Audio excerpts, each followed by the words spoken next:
Do you ever wonder the role of a brand among your customers? Would you like to understand how that translates into your financials? Watch this webinar with Greg Silverman, Director of Brand Economics at Interbrand, and Sima Vasa, co-founder of Paradigm Sample, as they talk about a research-driven approach to understand the role of your brand as well as your competitors. Oh, I'm excited to do this webinar. I'm Sima Vasa. I'm the co-founder of Paradigm Sample. Greg Silverman is joining me today from Interbrand. Greg is the Global Director of Brand Economics at Interbrand. How are you, Greg? Great to see you again. Yeah, Really excited to have the chat. yeah, I'm excited for us to have this conversation. Obviously, Interbrand and Paradigm have built this partnership over several years and have formalized it officially through this study of role of brands, which is really exciting. Yeah, we're thrilled. Interbrand's known for brand valuation and the best global brands, top 100 brands lists all over the world. And we're part of Omnicom, right? So we see Right. every research vendor that's available in the world. And you guys have such a unique, specific niche that matches our business model and our clients' needs. We're really great to kind of, launch this partnership and talk about it some more. Yeah, it's very exciting. We'll delve into that a little bit more, but let's talk more about what exactly when you talk about role of brand, what's the pain point that you guys have identified in terms of how this helps clients? Yeah, we've been studying or invented this notion of brand valuation for 25 years. And I lead the team that produces that list every year and does the consulting. And what happens when a brand creates value, there's two ways you do it. You strengthen the brand by making moves, and that most people accomplish that through like a brand tracker. How we doing? Everybody has a framework for it. But what we found is a lot of brand folks, product marketing folks, marketing teams don't understand what we call the role of brand. What percentage of the decision is tied to those intangibles? Yeah. And if you're trying to make a business case for brand investment, if you're trying to renew your budget, understanding the value of the brand through the role the brand's playing is probably the most understudied and under leveraged part of the business case for branding. And so that's why we put this study together. And what I like about it is that it creates a common language, right? From the financial side, the CFO to the marketing folks to other stakeholders in the company in terms of really rallying around not just, I think you've said this, not just performance metrics, right? Marketing metrics, but truly if we work together on the role of brand, where is the financial impact here in terms of its importance? That's right. You're by knowing that percentage, you're building an asset that becomes an IP moat, right? And Yeah. Warren Buffett, like always said, I Yes. invest in brands that have a moat, a brand moat. And it's just it's a newer concept, I guess. I mean, it's hard to imagine that like something that's been around for 20 years is new, but not everyone's heard of it, right? Right. So and building that case and really showing that percentage, making the business case for it, and then tying it to market results, Yeah, right? To which say is we huge. made it. Yeah, you get a performance marketing campaign. And it says, hey, we've spent this, we got these conversions, Right. but those conversions are distorted by all the other things that take place before that last click or that last act. And so Right. this balances up that portfolio of performance marketing and brand investments by understanding that. You typically see companies at a specific kind of revenue size that they go from product-led marketing to kind of upping the game, uh, to understanding the impact of brand, and what's the persona of that kind of company from your perspective? No, it's a great leverage point Yeah. in the journey, right? Because if you're a company and you're getting product market fit, you're scaling somewhere around, Yes. you usually see 500 million up to 2 billion. You start Right. to say, hey, wait a minute, product isn't enough. Right. And in fact, you're doing something Sure. that's an intangible, it's an ecosystem, it's experience, or some combination of these things. And you want to be able to track that as its own intangible asset so you can manage it. And so that's really where it is. After around 2 billion, companies start bringing that more in house. They have the credibility, they built business cases, And so that's really where this study delivers the most. I mean, we Yeah, use it in our own analysis, but of course. for Yeah. that for that marketing people who are saying, "Oh no, I want to build a brand," Right. um, and say, "I got to justify it to the CFO, CEO, Yes. and the board," right? Yeah. Yeah, absolutely. I love how you guys have been really consistent on the methodology of using discrete choice as you really kind of get an understanding of the role of brand and obviously other features. But talk to me a little bit about why discrete choice. I mean, I know that it's importance and value, but I'd love for you to share a little bit more. Yeah. So when we invented that roller brand concept, when we first did it, it was more qualitative and Yep. judgment and expertise, and the world got like smarter around the business case and said you need something more precise. And this guy, Daniel McFadden, wrote an article in 2004 around choice and the formula for it. And we Yeah. latched onto that as a company and been using his theory and discrete choice methodology as a research paradigm ever since. A pun not intended, No but a pun good one, intended. right? And Yeah. so, because what we found is when you show these choice cards, right? You show the brand with some features or services attached to it. It's what people select and don't select as they go through those charts Yeah. that gives you the utility of all Yes. the components, but it also gives you the utility of brand. And Yeah. once people see that you can actually measure it almost in an indirect but scientific way, it allows us to do so much for building cases. How do you launch products? How do you get your marketing investment Yep. right? How big should your budget be? Because you can quantify it year over year and show it uh, Yeah. turning up as market share. And as a respondent, you don't even know what you're answering truly, like, it's That's instinct. right. I'd like this choice better than this, but you're not really weighting it in your own mind because it's more instinctive as you respond to it. That's exactly right, and that's why we love it because 'cause you're never Yeah. really asking the question of Sure. how important brand is, but you're giving them a choice, and they let you know by what they choose and what they don't choose. Right, exactly. That tells a story as well in terms of what they don't choose. Hey, that's right. Well, nothing is faster in the universe than information, so if you choose Yeah, this, then you can choose that, and you get so much out of it. exactly. Um and as it relates to and listen, I think Paradigm it's amazing that we've been selected as your choice of partner. And it's greatly appreciated. I think one of the things that has made the partnership so successful is your willingness to partner and to really say come to the table and say, "Hey, these are our needs. This is what we're trying to do. Can you help us craft the right solution?" And that is huge to work with a company that really values the partnership versus it's a client supplier relationship. So hats off to you guys to really kind of work within the ecosystem, develop excellence on your part, let Paradigm really focus on their excellence, and, I know 1 plus 1 equals 2, I said maybe 3. I know you have another response to that, but Yeah, I call it a level. But, if we're dissecting value, right, yeah. we very honestly and maybe with, if you ever say you have humility, you have humility, Yeah. but, like, what are we really good at, right? Yeah. And, Yes. when it comes to programming and field management and survey design and back-end analytics and automation of reporting, that's Yeah. not our game. Yeah. And we said, "Why are we trying to build that when there are better alternatives in the market?" And we Yeah. went through all kinds of folks, and then we found y'all going, "Hey, you're doing everything we want."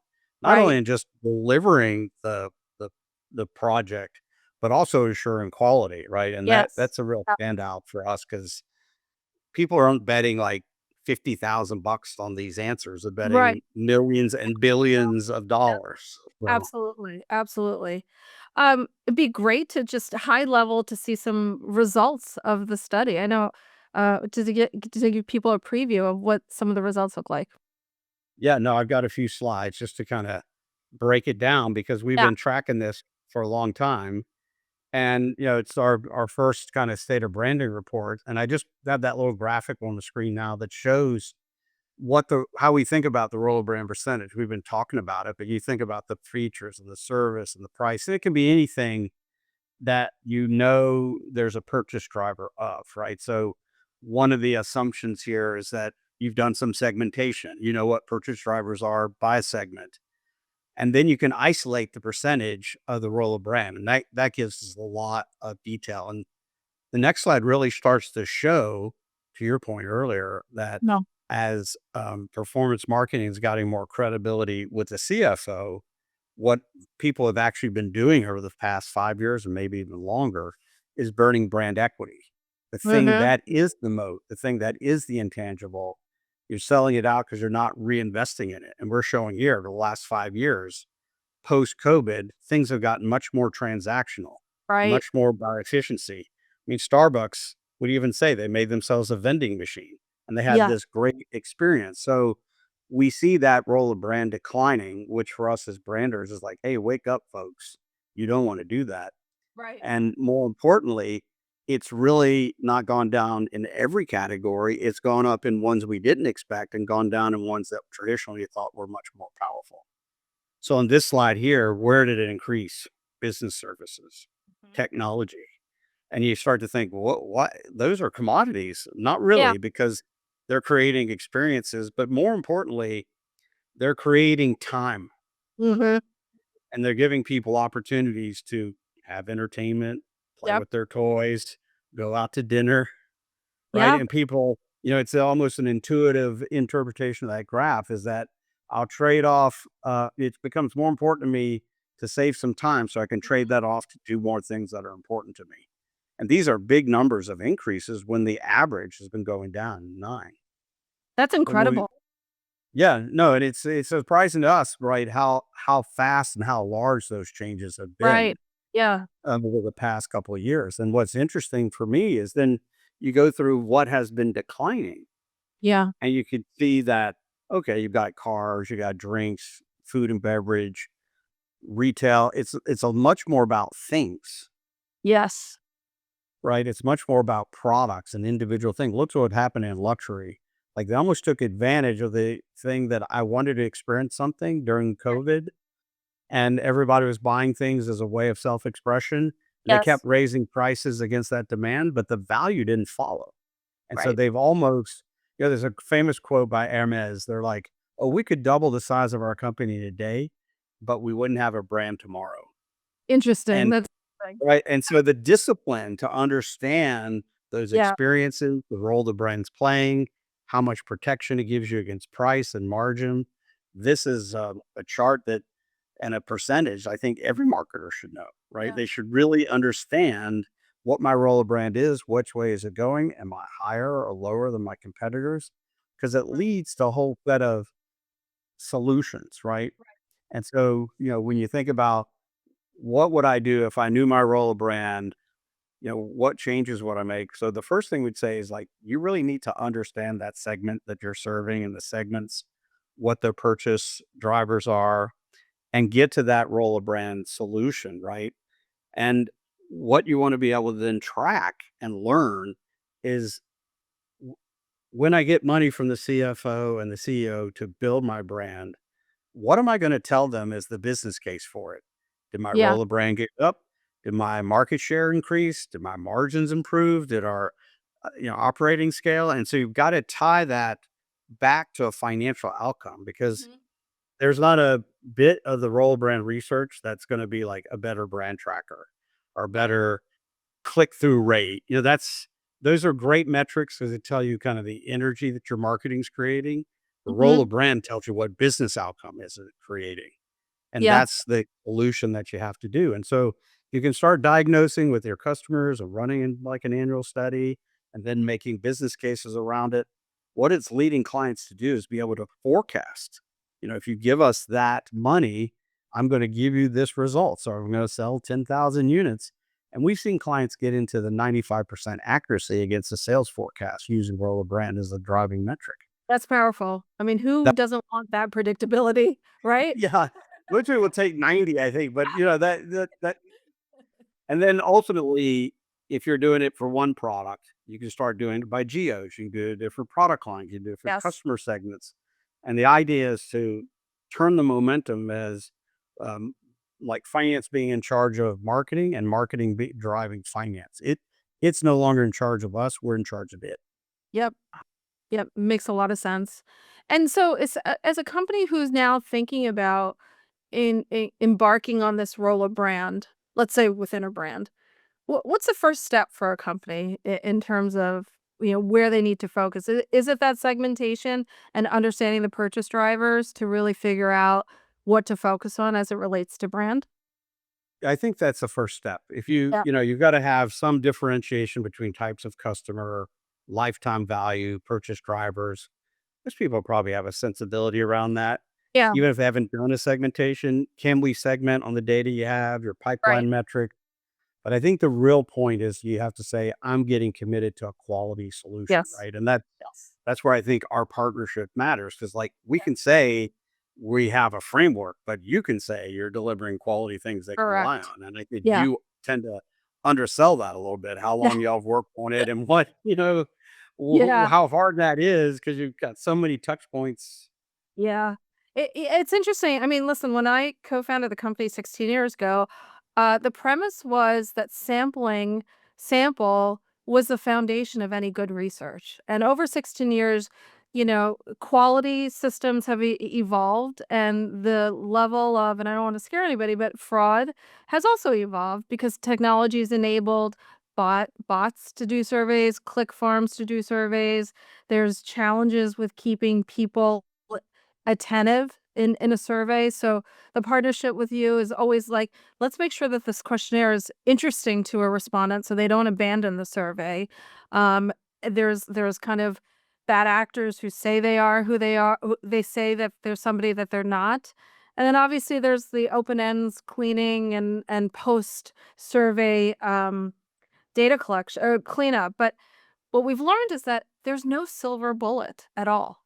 It is Veriproof, which is the system that Paradigm's developed, is a suite of third-party tools, internal proprietary algorithms, using historical data to say, how did this audience behave in the past? Are our current field metrics mirroring what we saw before? And really being able to proactively flag bad quality. And listen, at the heart of it, we believe that there are respondents who want to take these surveys. We just need to find them. And it's a multi-layered approach. You don't want to throw the baby out with the bathwater, right? You don't want to say this solution's gonna, we're gonna put it on the highest level of security and you're gonna knock everybody out. So it's definitely kept our quality team on their toes.